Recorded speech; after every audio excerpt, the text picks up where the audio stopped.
આજ અમારે કામરેજ જવાનું છે. પેલા રસ્તામાં કપડાની શોપિંગ કરી, પછી આવ્યા કોલેજિયન ભેળ અને વેફર ખાવા. મજા આવે હો આ ખાવાની. પછી મળી ગયા પ્યારા પ્યારા સબસ્ક્રાઇબર.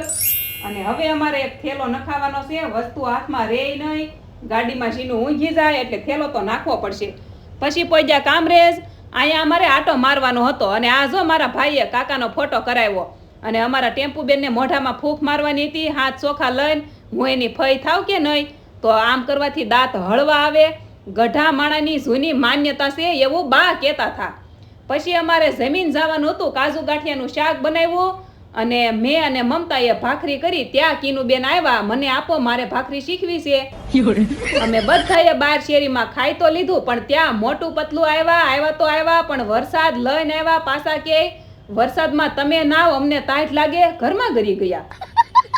જો આ મોટું પતલુંની ચેનલ છે, જરાક સબસ્ક્રાઇબ કરી દેજો. સારી એવી મહેનત કરે છે. અને આજ કમેન્ટમાં કહેતા જાઓ તમને ભાવે કાજુ ગાંઠિયાનું શાક. તો મળીએ નેક્સ્ટ વિડીયોમાં. જય દ્વારકાધીશ. Like share subscribe.